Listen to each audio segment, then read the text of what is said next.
Parak Bet Mishnah Zion. We'll dedicate the learning to the memory of my father, Rav Simcha ben Yitzchak Kalman. Says the Mishnah, Shiur Challah Echad Me'esvim Ve'arba.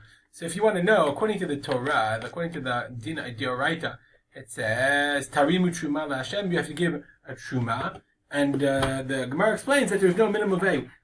Just like we learned with Masechet, with Truma itself, we learned that there's no minimum amount of Truma. The same thing is true with regards to Challah. It's a Din D'Oraita. Okay, you have to give Truma.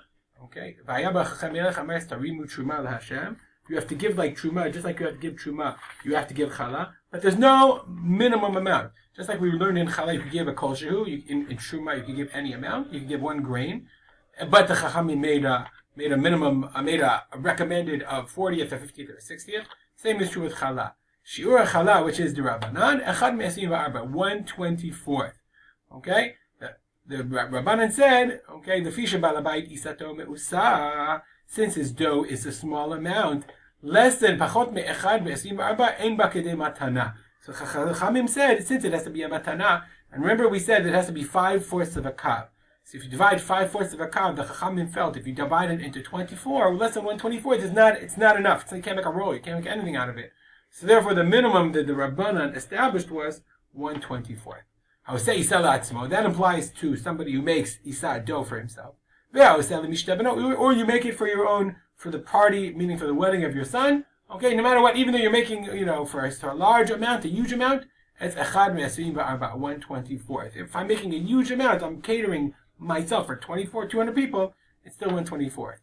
But if I am a baker, nachtom is a baker, and I am baking the bread to sell, or even a private citizen who's baking bagels in order to sell in the shuk, in the market, then the value is 1 into 48. It's a much smaller 1/48.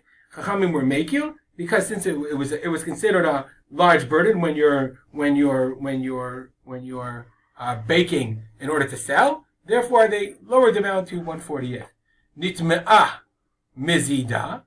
Okay, let's say you made it. The dough became tameh. So if it's mezid, okay, I'm sorry, I skipped a little bit. Nitma isata shogeget o anusa. Let's say I have dough. So normally I have to take off 1/24 and I have to give it to the kohen. But if nitma'a isata, if my dough becomes tameh, then whatever I have to take off challah, that's the din. But challah tameh I have to burn.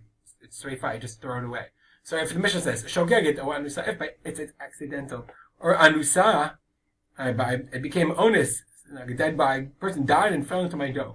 Then the Rabbanan said, since you're going to throw it away, since you have to burn it, we'll be making it say 1/48. But then a person is going to say, whoa, 1/48, I have a great idea. I have a great idea. What I can do is I'll make it tameh. I don't care about eating my bread that's tameh, and then all I have to do is a 48th. I don't have to take a 24th and give it to the kohen. Therefore, the Mishnah says, nitmei mezid, if you make it tameh on purpose, then echad me'esim va'arba, and then 1/24. Then you're back to the original amount, the original measurement. Why? We don't want the sinner to be rewarded. We're not going to reward you for making your bread tameh and not having to burn the tumah, burn the challah. And it's a dioraitis. Everyone was makpid. So therefore, if you did it on purpose, there was no way to do it on purpose and get out of the 1/24 measurement. Stop here. If you have any comments or questions, email me at rspolter@gmail.com.